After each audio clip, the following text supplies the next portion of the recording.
Well, syempre may separate personality naman yung CLTG, no? Tsaka syempre ibang tao, yung tatay niya, tsaka kapatid niya. But of course, ang first lead dyan nga is the initials. It will not take any logical jump, no? Or unreasonable person to see na may link yung pangalan man lang or initials ng company with Senator Bongo because those are his initials. Or in the same breath, sinasabi niya na ano yan, above board lahat. Malinis yung CLTG, tsaka yung mga kontrata, etc. Hindi magko-coexist yung two statements na yun. Kung wala ka talagang kinalaman, ang logical dapat statement that should follow that is that whatever happens, may ginawa silang kalokohan or wala, hindi ko na alam, investigahan na lang at patunayan, sundan yung ebidensya. But for him to say na alam niya above board, ibig sabihin, contradictory yun. May alam siya about how the companies are being managed by his relatives. Enzo Recto, kalaban ang katiwalian at kasinungalingan, kakampi sa katotohanan at kabutihan. Lusot nga ba si Bongo sa kontrobersyal na kumpanya ng kanyang pamilya na ngayon ay nadadawit sa umano'y maanumalyang flood control scam? Ang CLTG Builders na pagmamay-ari ng ama ni Bongo, kung matatandaan po natin. Una nang inamin ni Bongo na wala raw siyang kinalaman sa kumpanyang pag-aari ng kanilang pamilya. Ayon pa sa kanya, malinis daw ang CLTG Builders at hindi siya sangkot sa anumang transaksyon ng kanyang mga kamag-anak, pero mga kabunyog. Ang tanong, lusot na nga ba talaga si Bongo? Dahil ayon sa isang abogado, hindi pa siya tuluyang ligtas sa isyong ito. Lalo na't malinaw na may mga dokumento at koneksyong hindi maikakaila, kaya mga kabunyog. Panoorin po natin ang naging paliwanag ng naturang abogado kung bakit hindi pa rin lusot si Bongo sa pagkakadawit ng kumpanya ng kanyang ama sa flood control scam. The level of cooperation was not satisfactory kasi mga basic questions man lang to follow up on the Senate hearing, no? Which is, lumabas sa Senate hearing, hindi naman to galing kay Boying Rimulya na tanong out of nowhere, no? So he just followed up on the joint ventures ng mga Diskaya companies with CLTG. Walang sinasagot or nagsha-shut off na parang they don't want to talk about it. So ang pansin ng DOJ, hindi cooperative. So why would they consider them as state witnesses? And I think sa isang panayam, binanggit ni Ombudsman Rimulya na sa kanya, mukhang pinoprotektahan itong mga Diskaya ay si Senator Bongo. Hindi ba? Kabanggit niya yan eh. Yes. Ang kasi dyan ng CLTG, no, tsaka Diskaya companies, right? Ang Diskaya companies, madami sa companies ng mga Diskaya, quadruple A or triple A, if not quadruple A talaga, no? And then, bakit ba importante ito?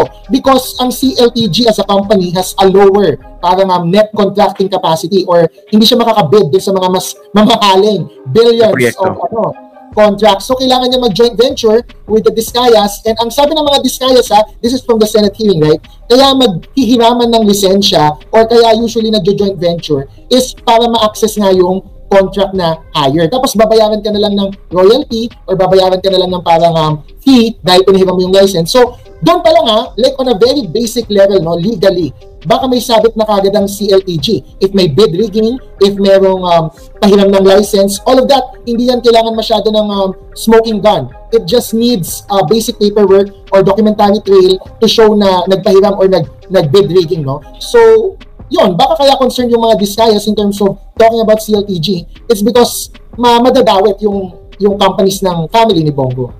Oo nga, pero nga, what do you think of the statements coming from Senator Bongo? Nagsalita siya tungkol dito, basically distancing himself from the company of his family. Although yung CLTG, di ba, initials na yun, Christopher Lawrence Tesoro Go. Okay, meron pa siyang binanggit na willing pa nga raw siya na maging complainant at kung pwede rin daw piliin kung sino yung mga kamag-anak niya. I mean, pwedeng dramatic yung dating nito, no? Pwedeng bombastic. Pwede may mauto dito. Pero legally, can he really actually distance himself from the company of his family that entered into this joint venture with a company by the Diskayas? Well, syempre may separate personality naman yung CLTG, no? Tsaka syempre ibang tao, yung tatay niya, tsaka kapatid niya. But of course, ang first lead dyan nga is the initials. It will not take any logical jump, no? Or unreasonable person to see na may link yung pangalan man lang or initials ng company with Senator Bongo because those are his initials. Second, yung kanyang dramatic performance, no, na parang wala akong kinalaman dyan. Pero at the same breath, or in the same breath, sinasabi niya na ano yan, above board lahat. Malinis yung CLTG, tsaka yung mga kontrata, etc. Hindi magko-coexist yung two statements na yun. Kung wala ka talagang kinalaman, ang logical dapat statement that should follow that is that whatever happens, may ginawa silang kalokohan or wala, hindi ko na alam, investigahan na lang at patunayan, sundan yung ebidensya. But for him to say na alam niya above board, ibig sabihin, contradictory yun. May alam siya about how the companies are being managed by his relatives. May isa pa ako gustong puntahin dito, no? At ito rin yung pinupunto ni former Senator Sonny Trillanes. Senador si Bongo, nakaupo yung kanilang, yung si Pangulong Rodrigo Duterte. Alam naman natin kung gaano ka-close si Senator Bongo kay dating Pangulong Rodrigo Duterte. Di ba madali na mai-compare yung gaano ka-laki yung mga kontrata nakuha nung kumpanya ng pamilya ni Bongo under the watch or under the term of former President Rodrigo Duterte. Di ba? Pwede mo sabihin, kunwari, biglang lumobo. Hindi ba indicator yon? At pwede mo siyang tingnan sa konteksto ng conflict of interest. And of course, if you look at the overall political context at that time.